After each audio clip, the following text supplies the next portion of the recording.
Welcome into the DNVR Gaming podcast brought to you by WGT Golf. Remember to download it totally for free today at dnvrgolf.com. I'm your host, Drew Kreisman. Joining me for this one is AJ Hafley, fresh on an Avs hot streak, feeling good. The DNVR bar was lit up yesterday for that and the Buffs. Yeah. You're looking smooth. I'm a big fan of smooth AJ. So, I mean, things are just feeling good. Yeah, it was yesterday was a long day, but it was a fun day.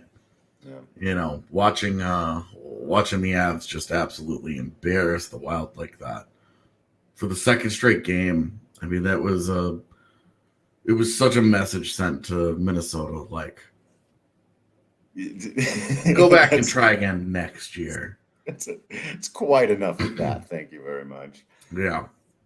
So, as I've been enjoying all of those things and the winning in Colorado, and hey, the Rockies haven't looked bad in spring training, been hanging out and following all of that. I also Ryan found Blade is legit. Yeah, I know. And I was telling people actually about the time that I told you I wasn't so sure about him, that he was one of the prospects. I was like, look at him go. What do I know? Yeah, that dude can make contact. I'm enjoying the Ryan Blade Colton Welker show. It is Colton Welker we knew that was coming. Yeah, that was to be expected. One of the things I did manage to get in the last several days, though, I found a free 4 hours of time. Must be nice. The Zack Snyder. Oh, I'm not in season, man. you know the game. There's so true. And so I was able to actually watch it all in one sitting, which I may not recommend depending on your preferences in movie watching. Maybe do it in 2 or 3 sittings. I did like that they broke it up into parts, which is really nice. But obviously, now we're going to talk mostly about video games because that's what this podcast is about today. But I thought it was really interesting, AJ, because as somebody who doesn't like to dig too much into the behind-the-scenes stuff at the very least, until after I've seen a movie, because I don't like it to influence, or played a video game or watched a TV show or read a comic book, whatever.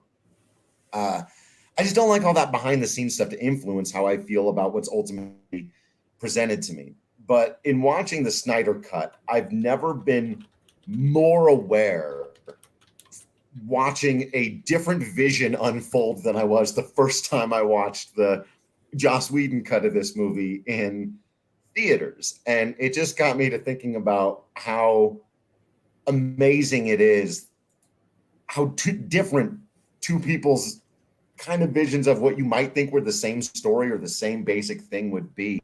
And, I just sat there the whole time in the Snyder Cut going, wow, yep, this is a completely different movie. And I can see why the studio thought we've got cut this way down. But I can also see why this ultimately had to happen because, I think it's just a reminder that when we get games and movies and TV shows, a lot of times we think of them as like one solid voice that everyone agrees upon and they give to us. And we forget that sometimes what we end up with is Frankenstein's monster of a thing that it's halfway between what the director wanted and what the studio wanted and what the writer wanted. And for all of it. Yeah, that push and pull that happens in those movies, man. I wonder how many movies have been ruined because of that nonsense, Like it's so interesting because how many times do you hear about these behind the scenes stories after things are finished where they come out and they're like, oh, the studio did that. How often has the studio ever been right? Right. The people, you entrusted these people to make the movie. They're your talent. It would be it would be akin to, Brandon Spano coming in and rewriting all of our articles. Right. After they've been done. Right. And then telling us, no, these are all the changes that you need to make to every one of your pieces. Right. And it's like, bro, you hired us to do these jobs. Do you want us to do them or not? Or do you want to do all of them? Right. And because it just feels like the studio just is always the bad guy to me. I'm always just like, the studio has never been credited with helping make a positive change. Right. And as we were kind of talking about before we came on, it's so rare that we get to see this. In fact, this really is kind of a one-of-a-kind situation where they get to go back and just make exactly what they wanted. And then we, the audience, get to see. Therefore, if you compare the two things, you can basically see, the studio didn't think this scene was necessary because it was slow and didn't have any action and whatever. But then it gave you all the character development, all the things that you needed, so that when you go and watch the original Justice League, you're like, the biggest one I'll say, and I don't want to spoil it for anyone who hasn't seen it yet, because it's pretty new out there, but in the original movie, the villain has no motivations. He has no clear, he's just big, evil, bad guy who fell out the sky, who's going to kill everything. And there is significant time devoted to explaining the motivations, that he has an arc. He has people he's talking to back on the home world, and a whole interaction with Darkseid and all of these things. And it's just like, I could see why the studio would think none of this is necessary to telling the story of our heroes coming together and winning the day. It just made it 1,000 times better of a movie. And so you're just like, God, like you said, all they did was cut out all the most interesting parts because they wanted the movie to be over. Yeah. I don't know. We'll see. I'll get to someday. I'll get to watch it. The ads have been playing every other day for a month already, and I checked the calendar last night. We have 7 more weeks to go. So intense. We'll see if I can find some free time in there. Yeah. But like I said, we are here to talk. That's all we'll do specifically on the Snyder Cut, especially because it is so new, and I do want to give everybody a chance to watch it if you want to. Yeah, but it's just a jumping off point. We're not here to actually talk about it itself. Right. It's that philosophically speaking, it's just such an interesting concept that you would go back and fix the mistakes and come away with what is almost universally considered to be a much, much better product. And so we thought we would take that principle and apply it to some video games over the years that could use a little glow up, could stand to get this kind of treatment. That if only the studio would just throw a bunch of cash at them and then let them do whatever they want and not, as you said, micromanage the whole thing. So yeah, I've got a few here on a list that I'm just going to throw at you, AJ, and get your reactions to some of these. And yes, I'm old. I do think one of the things about this is some of the older games that people have never gone back to. So that was just naturally going to happen. Okay, so I'll throw one at you. Beyond Good and Evil. If you recall this game.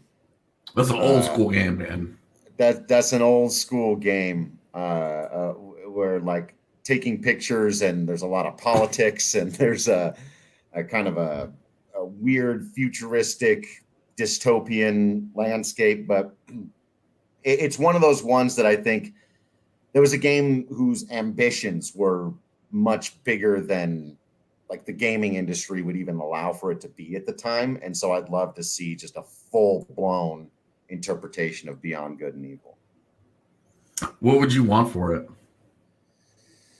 That's really interesting. Yeah, because I think you almost have to go open world with something like that these days. I think, and that's one of the points. I think it had ambitions to be an open world game before the technology would really make that possible. Yeah. It is kind of a big, it almost plays like a single player MMO, right? You're in this gigantic world and there's so many things to go do and so many plots to uncover. And yeah, it was just pre things like Mass Effect and Witcher and those kinds of stuff that would really allow you to do that as a single player experience. So I'd like to see it kind of done in that way. Okay. I'm good with that. I'm curious how many of these the old franchises that we can dig into where we want to see modernized versions of them end up with us just being like, we'll just make it open world. Yeah, I mean, and Which I'm is not one even of the those biggest fan things. of. Right. I hate that crutch in gaming, I where do. it's just like, oh, we'll just Yeah. make it open world. Think of all the possibilities. Well, okay, now you've made an open world. Now you got to make a good game out of it. Yeah. Yeah. Well, I'll go completely the other direction with this next one then. And we had talked about this. I know you're not as familiar with it, but there was a fighting game I played on a PlayStation 1 back in the day called Bushido Blade. Those of you out there, you'll know. And it was a unique idea that I haven't seen since. You know, almost every fighting game that you play, there's a health bar at the top, right? And you can do all kinds of damage. It gets wild, man. In Injustice, like you're like throwing people through trains and stuff, and it just does however much damage to the bar that it does, and then you can finish them off with like a punch to the kneecap, right? Because they've only got that much health left. But it's a sort of a conceit to fighting games that we've all accepted. But Bushido Blade, it tried to play like a realistic fighter. The basic idea was you both got swords. If you get stabbed in the head once or in the heart once, you're dead. If you get stabbed in the arm, you can't use that arm anymore, the leg or whatever. And the fights would sort of play out. It was a long kind of standoff until somebody landed the one critical blow. I'm picturing some like Monty Python nonsense here. What? Yeah, where the guy doesn't have any arms anymore, but he hasn't been critically wounded yet. You're just like, just but a scratch. You're dead. No, so I've actually struggled with some of these realistic like combat games because I don't know if you ever played it, but like Arma was the realistic FPS where they tried to, as closely as they could, recreate proper shooting mechanics.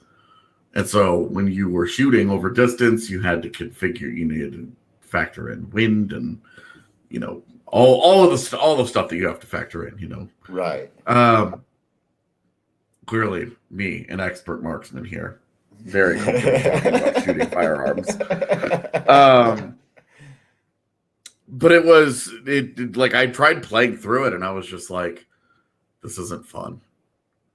Like as much as I don't like the Call of Duty or the Battlefield, like, all right, give me my loadout and send me in, Chief, and I'm gonna run into a huge battlefield full of dudes and I'm just gonna and then as soon as I die, I'm gonna come back and I'm just gonna go do it again. Yeah. This is all I'm gonna do. I just as much as that like wore on me over the years.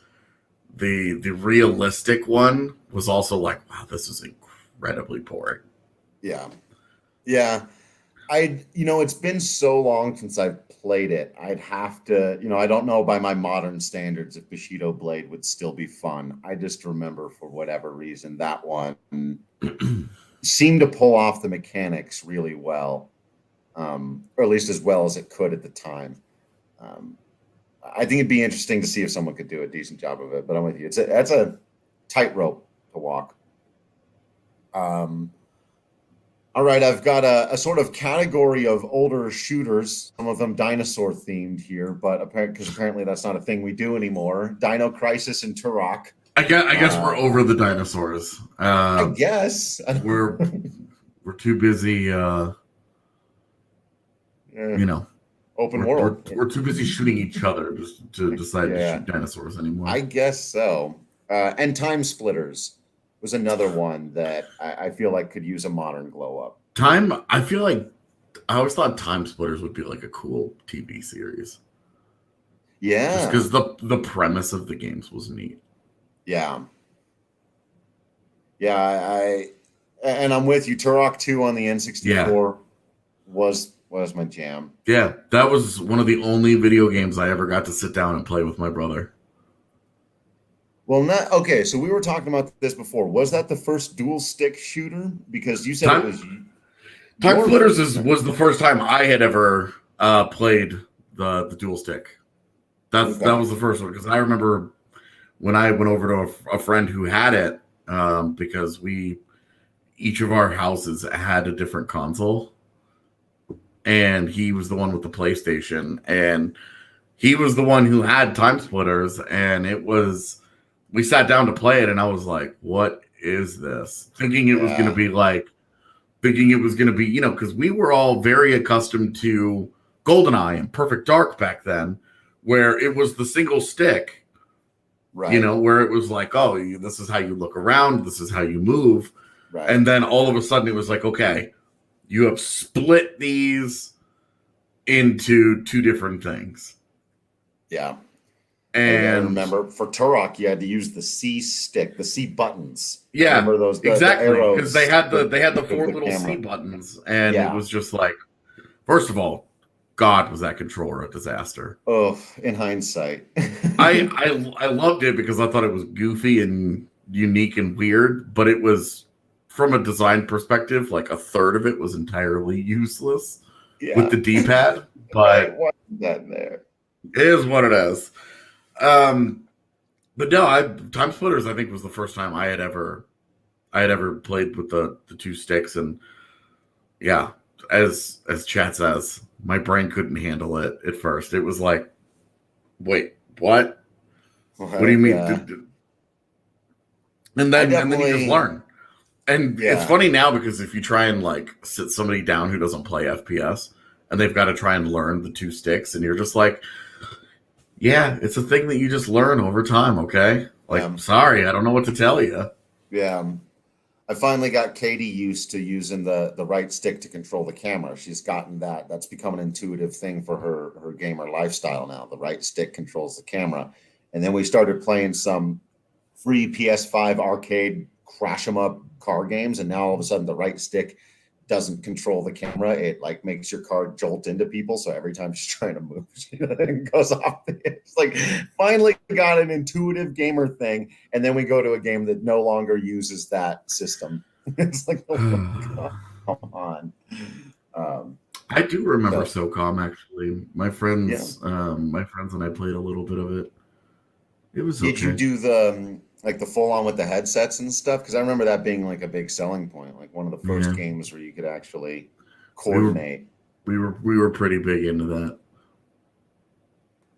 That's cool. I think I got my first dual stick experience with Halo, like a lot of people, but yeah, it was cool because when Halo came around, I knew how to do it because of Time Splitters. I was like, yes, here we go. Practicing, baby. Love it. We've talked about Star Wars enough on the show, but KOTOR needs a shout out here. There's no way not to mention Knights of the Old Republic.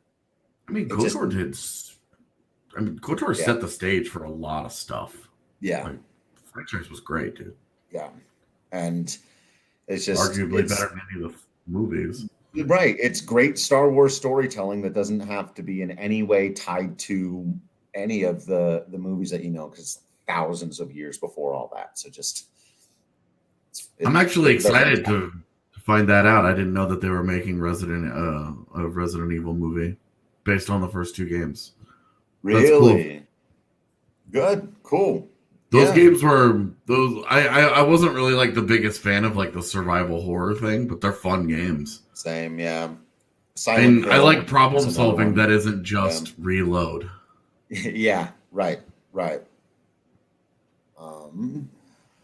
In a similar vein to that, since we're on the macabre at the moment, Legacy of Kain was an old lore-heavy vampire demon game that there's a couple of them, and they're kind of hidden gems in the history of gaming that I think most people who've played them know they're really good, but they've just been kind of lost to time. And so what is it that you want to modernize about it? Like, why is this one the one that you picked for a glow up? I think one of the big things is so there's one modern vampire game that I haven't really gotten my hands on at all that looks interesting but didn't review especially well. And so in our limited time to play games, as we've talked about here, you got to prioritize. And I've always thought the idea of playing as a vampire it made for a really good premise for a video game, and it's surprising that there aren't a ton of particularly good ones. There's plenty of great games where you kill vampires. We can talk about those in a minute, but flying around and being stealthy and sucking people's blood and finding ways to stay alive and dealing with the moral consequences of what that is and choosing, can you manage to only drink the blood of the bad people or whatever. It comes with an interesting moral dilemma for playing a game that I think is, and then on top of it, those Legacy of Kain games have a ton of lore that I find fascinating that, again, it would be interesting, getting into the morality of it where you could have kind of like the Mass Effect Renegade Paragon system.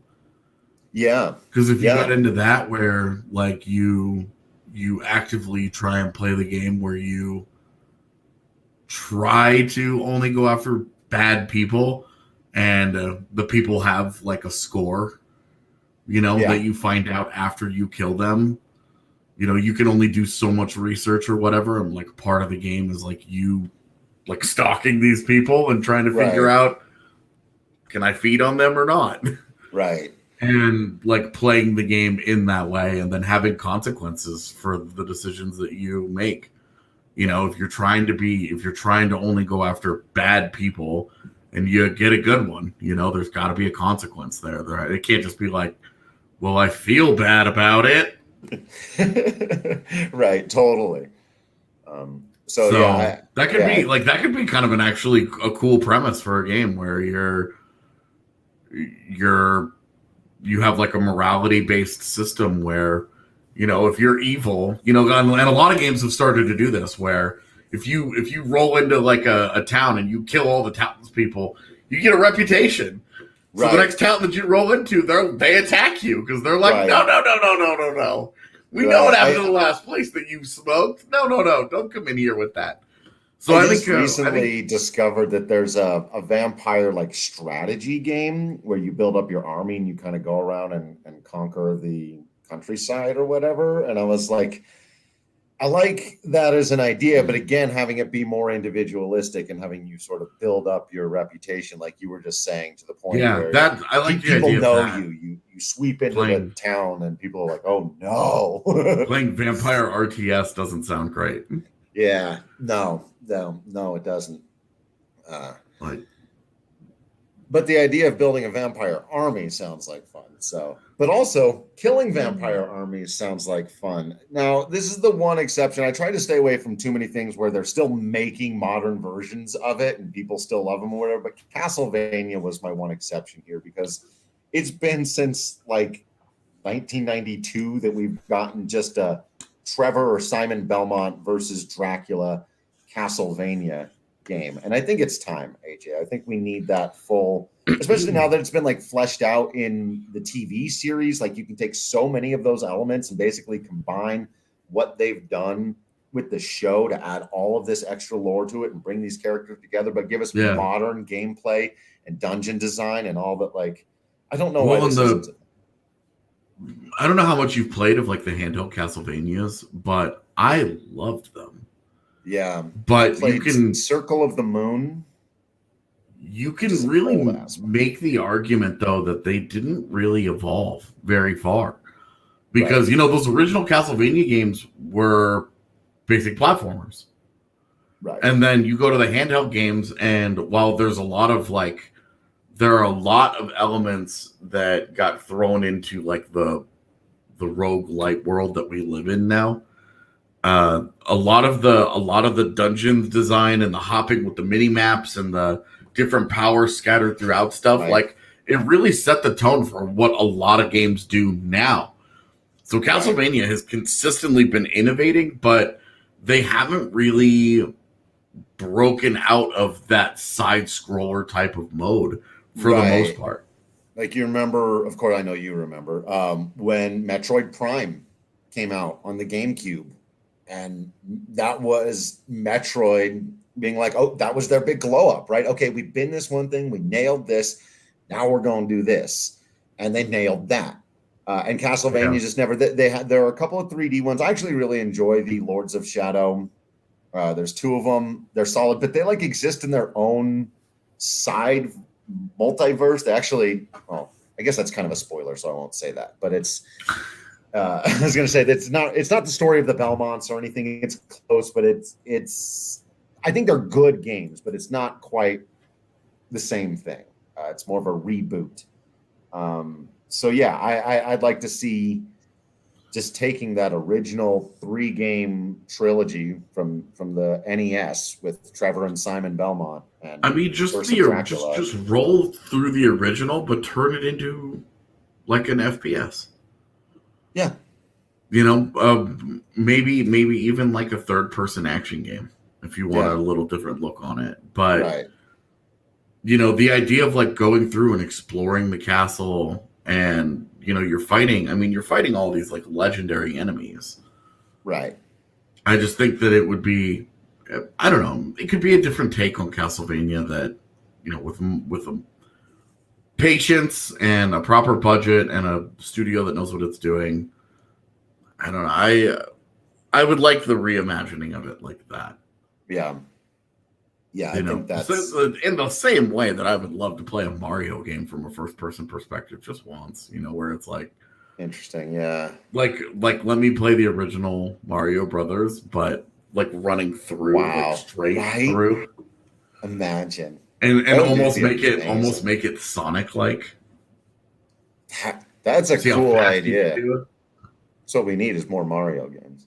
But still though, I would play the hell out of that. Yeah, well, because the one and Mario, Mario has such a distinct difference between its 2D games and its 3D games.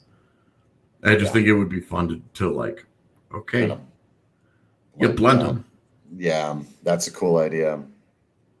All right, another series that people often forget is a series, but that is very near and dear to both of our hearts that I really do think needs a modern glow up in a big way are the Chrono games. Now, Chrono Trigger is like perfect how it is, and I understand the temptation to say just leave it alone, just play Chrono Trigger. It's fine.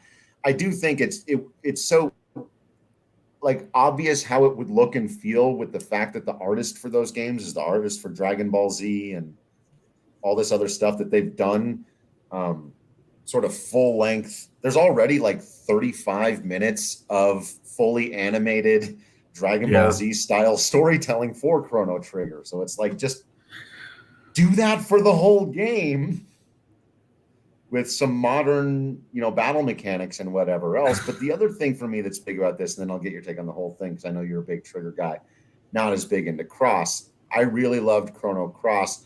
And Radical Dreamers is a part of this that oftentimes gets totally forgotten about, because it was this like side story game that was released only in Japan. It does a really good job of explaining the connection between Chrono Trigger and Chrono Cross, which is something that feels very left out if you've only played those two games.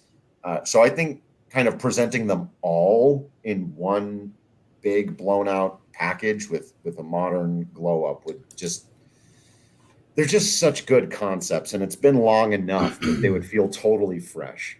How would you, well, again, my question would be, what would you do with it? Because you see today, so many RPGs are going back to turn-based RPGs, where you had like the Rise of the Tales series, where the live action combat was a very different feel. Like you would go into battle, but combat was fast paced and it was happening live. And if you didn't do anything, like you couldn't treat it like a pause screen. You had to actually do stuff. Right.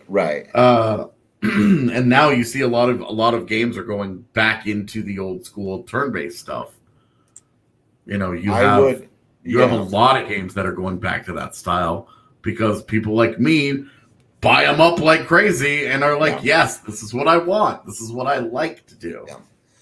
I would leave it that way. And, there are some things like I was a big fan of them changing Final Fantasy VII the way they did. By the way, an example of something that has gotten this type of glow up, right? And the battle mechanics are totally different. They went completely away from turn-based, old school JRPG stuff. But I love the battle system in Final Fantasy VII Remake. But I would not want them to do that with Chrono Trigger. I would do like Dragon Quest 11, or I guess any Dragon Quest or whatever, and even keep a lot of the. How fun is that game? Fun to right, and same artist, by the way. So it gives you an example of what a 3D Chrono Trigger would look like and feel like.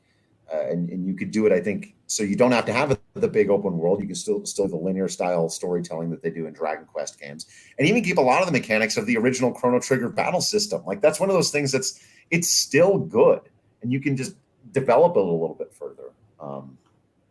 So yeah, I just think all of those things, and then there are some things about Chrono Cross. Again, I love that game, but you could fix a little bit and make it that much better, and also present in that way. So are you talking about just jamming them all into like one epic story?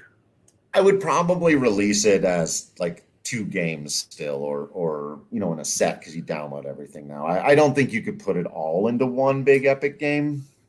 I still think you want to experience Chrono Trigger as its own thing.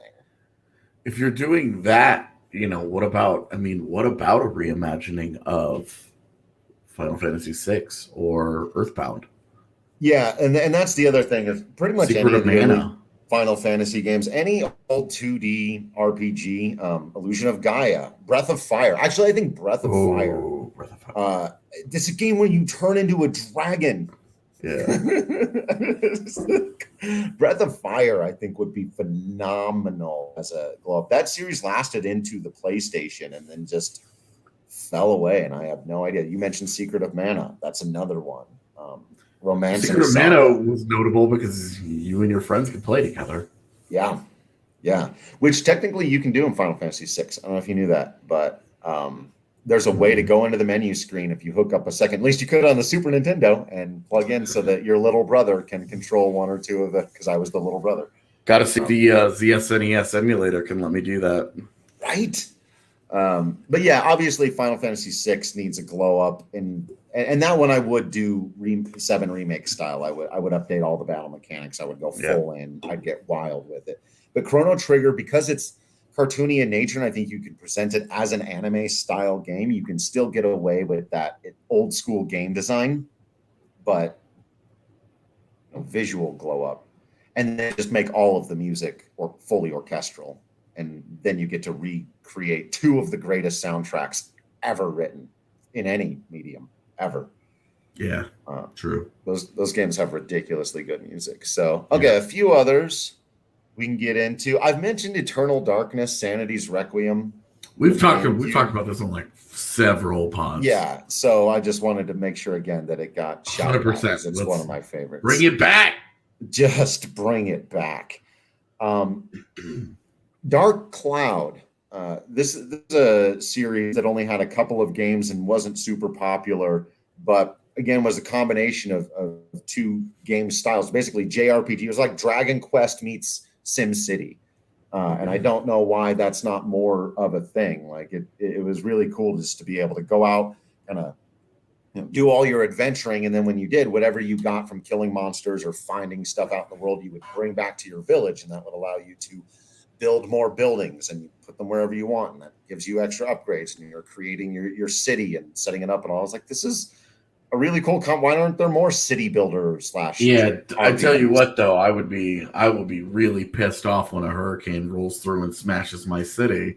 Yeah, I've spent 45 hours building that damn thing, and you got to go out, you got to do all the work to gather all the stuff. Right. And natural disaster rolls in just like in Sim City, and This is why I don't play. This is why I don't play city builders. Is because the best laid plans blow up in your face, and I didn't like that. Not a single. Do you get into any of that? Do you do like have you done like the roller coaster ones or theme parks or any of that stuff? Because nope, that's that moment. All Z. She loves those games. Has she by chance played the Jurassic Park ones? Because I haven't played one in a while, and those keeping a dinosaur. I'm like, I'm interested. Yep, she's all about it, dude. She loves those types of those builders, the tycoon games. Yeah, she loves all of those. And I'm just, awesome. I can't handle it, man. Because as soon as something goes wrong, I'm like, screw this. Yeah, yeah. I played City Skylines, and that game was infuriating. Yeah. You know what I did like though? Tropico. Tropico's because I got to be a dictator, and I liked that power. It was fun to like be the bad guy, like the benevolent dictator where everybody hated me, and I was like, yeah. I messed around. That was like a free game 1 month on the PlayStation Store, and I picked it up not really knowing what it was, and ended up having at least 2 weeks of just Yeah. nonstop fun with it before I was like, okay, I think I'm gotten what I need to out of this experience. But Interesting challenges like hey, okay, now you're in this environment and you're in this one. And no, Tropico, if you haven't played it but you like games like that, Tropico is really interesting. Yeah, I really liked it a lot. I think I did 5. So yeah, I think I have 4 or 5 in. I think there was a 6. Another game that's been mentioned on this podcast before, but still, Zombies Ate My Neighbors. Just a great one-off. Yeah. Like, you know? And why if you want to talk about a game that is hard. Yeah. That was built for those old school gamers. Yeah. Go and play that game and see. Like, fire it up right now. Because if you don't know what you're doing, that game doesn't teach you anything. No. It is total trial and error. So some updating of it could be nice, because it would be nice for them to actually tell you what the hell is going on. What the hell is going on? I had Psychonauts written down until I remembered that they just did some sort of sequel or update or something to it. Now, they had to crowdfund that thing. So again, I think it'd be nice to see a full blockbuster AAA Psychonauts, but yep, I have it. Yeah. It's good. I haven't played it's good? Yeah. Psychonauts rules. It's just worth mentioning then. One of those things where it's one of those games where not everybody has heard of it, but the people who have and who have played it all loved it. Yeah. Yeah. Universally loved by those who played it. Similar, by the way, actually, that's a great segue into Suikoden or Suikoden. I've never known 100% how to pronounce the name of that series. I played the first couple of them. These games are actually so rare. This is one of those things that you did when you were selling games in college when you were desperate for money that I really wish I hadn't done, because I'd sold my physical PlayStation 1 copies of Suikoden 1 and 2, and each of those are worth like $150 on their own now. But these were, again, sort of, I guess I liked these combinations of genre games that don't really exist that much anymore, because it was another RPG type game, but it was also a big war strategy element game, and told through multiple perspectives, and it had all of these interesting elements to it. Each game, there are like 102 or 101 playable characters that are just spread throughout this giant world, and you can find all of them or most of them or just some of them, and there's just a whole lot of freedom to it that, again, may not seem as unique in a modern day where we have MMOs and open world games that kind of give you a similar experience, but it was I think there'd be a way to do it in a modern setting that would still be unique. And again, it's one of those people who know those games were really, really fun, and a lot of people just have no idea what I'm talking about right now. It's fine. Last couple of games that I wanted to talk about were more recent ones that actually have had this done. And actually, where was the comment earlier from Steven saying Mass Effect Andromeda, even though it's newer, could maybe already use a glowy fix-up? Is it beyond being fixed? Is that the vibe I'm getting back here? I'm not drunk enough to get into Andromeda. Too early in the day for Mass Effect Andromeda conversation. There were a lot of problems with that game. Just a lot of them. It really, like... it should just get scrapped. I mean, just move on from it. Like they have. Like, I think they're taking the right approach. It happened. If they ever want to revisit it someday, maybe. They set up some interesting things for it, but I don't know. So another game that had a lot of people feeling exactly that way, and Steven makes an interesting point. There were a lot of problems with Justice League too. I mean, I certainly would not have thought that they would get the quality flick they did out of that, having seen the original. So here's another one in that category. The current Avengers game that just had a brutal launch and got hammered in reviews and doesn't have the player base it would like for an online game, but they're still trying to go. They just announced this last week, a new expansion for it. Actually, a couple of Hawkeye, which didn't get people especially excited, but Black Panther before too long. It's coming to the PS5, done all these upgrades or whatever, but they're like hanging on by a thread for this Avengers game. So it's sort of trying to give itself a Snyder Cut style glow up in real time. So, I mean, you remember we talked about this game when we talked about games as a service. Yeah. And I played the Avengers game on release, man. It's a lot of fun. There are problems with it. For the most part, all the missions, you kind of don't feel like you're doing anything meaningful. They're fun because the action is fun, because the combat is fun, because playing your character is fun, and playing with your friends is fun.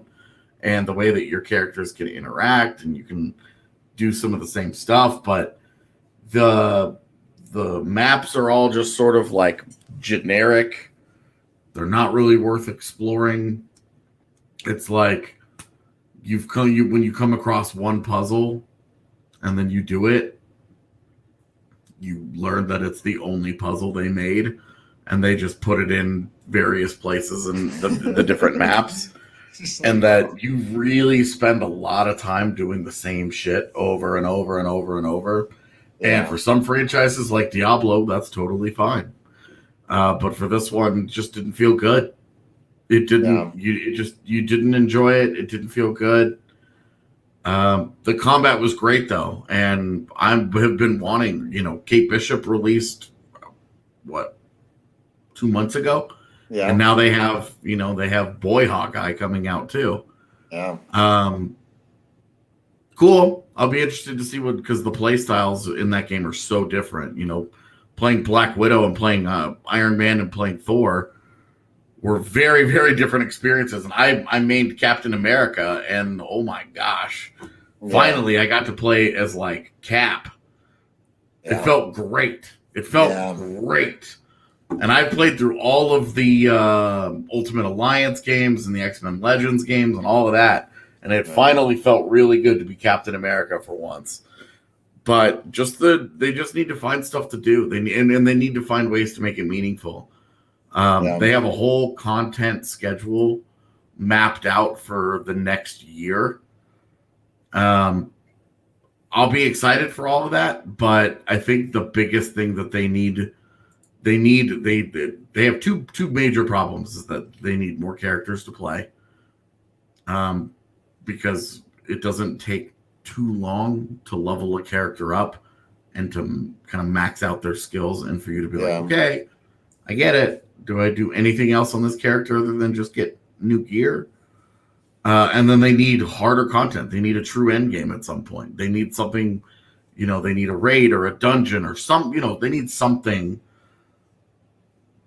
bigger for its end game content. So there's a lot of work to be done, but the bones of a great game are there. So it'll be interesting to see if they can survive over the next year. I'll be interested to see, because they've made a really, really good game in a lot of ways. They just have to finish it. Yeah, that feels like almost the perfect analogy to the movie that we're comparing everything to today, because it's just like, so I'm obviously a huge comic book fan, right? And even though I'm a little bit more of a DC guy than a Marvel guy, I've never seen it as a competition. I love them all. I'm whatever. So I'm a huge Marvel fan. And Square Enix is my favorite video game company by far, right? I should be the exact target audience for this thing. And the fact that I haven't played it at all yet, because just the reviews were so bad and the glitchy stuff that I was seeing, and I want to get into it. I would very much like for this to be a good game. So like you, I'll be paying close attention over the next year or so, because it gets to the point where it's like, there's a strong player base and this is going well and they fixed all the glitches and there's lots of characters to play and all that stuff. Then I can maybe justify, once this next baseball season ends, dropping $60 on a game and, paying for that experience stuff. Because sounds great in theory. Yeah, it's also a game that it's big time if you have people to play with. Yeah, because if you're playing it by yourself and it's meant to be played with other people, yeah, you're not meant to. There's a campaign for you to play through it solo, and the campaign is designed really, really well. It's a lot of fun. Because it allows you to really flesh out and get to understand how to play with each individual character. But if you're gonna play through the multiplayer stuff, man, you gotta have people to play with. Otherwise, it just sucks. You're just in queue playing with randoms that you can't talk to, and it's just. Ugh.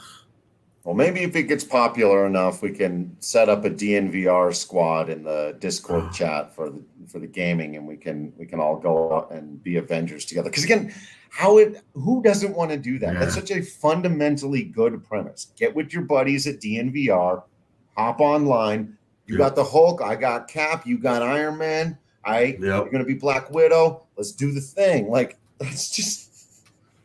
I want to do that. I want to do that with all you out there. So. Hulk actually feels really fun in that game too, because he's just like this big, like he picks people up and he throws them and he smashes them into stuff, and he spends the whole time stomping and roaring, and it's just like I mean, No Man's Sky is kind of where you hope it goes, right? That's the dream, right? Yeah, the game is a service. You want it. Their vision for it is that it evolves into something special down the road. Right. They just need people to stick with it in the meantime. Or what they do is, their players bail on it, and then they very quietly just keep making it behind the scenes, and then one day they have a relaunch of it, and it's like, boom, and they could do what Final Fantasy XIV did and literally just blow up their world and then start it again. Just have Thanos arrive and snap the original Avengers game out of existence and reboot your world, launch it again, but fixed. There you go. Right?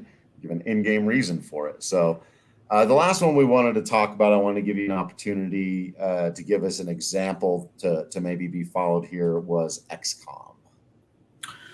So XCOM, anybody that's familiar with my gaming preferences knows I'm a huge XCOM guy.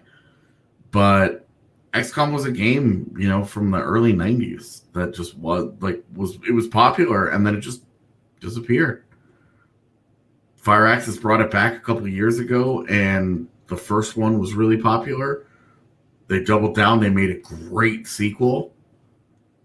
And then they made arguably some of the best DLC that's ever been made in the second game. It's exactly what I think DLC should be. It's perfect. It's excellent. It makes the game better, makes the game more replayable. It adds a bunch of meaningful stuff. It kicks ass. It's all good.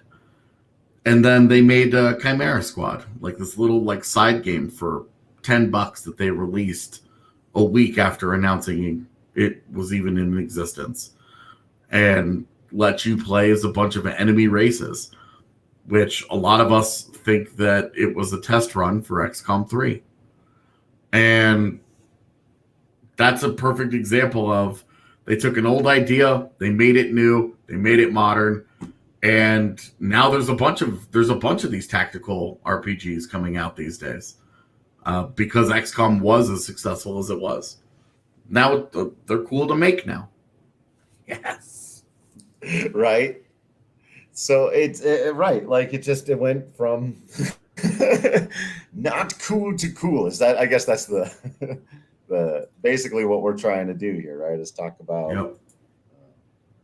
So to wrap up and slightly address the one of these comments here in chat. I think one of the reasons I love the Snyder Cut beyond what the movie was, the fact that it exists, that the Snyder Cut exists, is that I hope it helps to break us a little bit out of this notion that movies or TV or video games, whatever it is, have to be presented a certain way.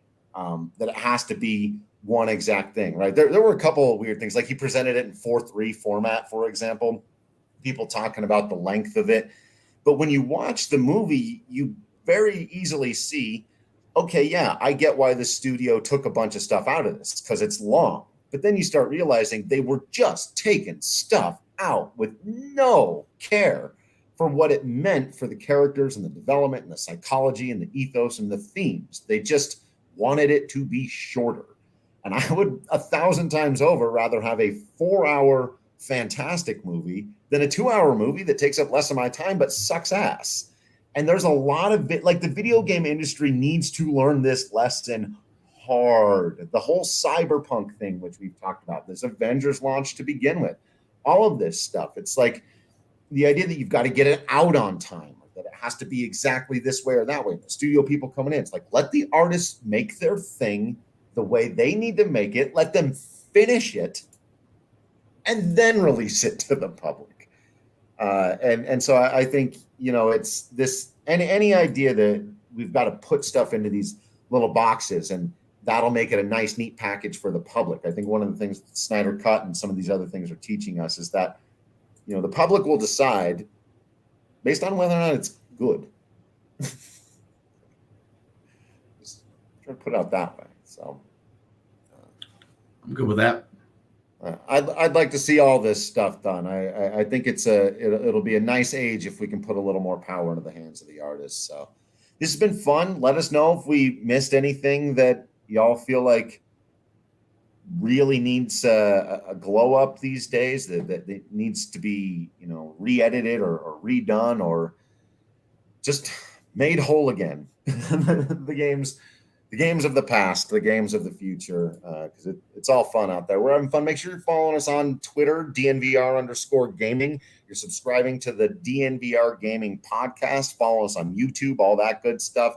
Liking, subscribing, sharing, tweeting, chilling, playing games, and hanging out with us in the Discord channel if you are members of the DNVR family. We really do appreciate each and every one of you for hanging out with us today. For AJ Hafley, I've been Drew Kreisman, and we will see you next time.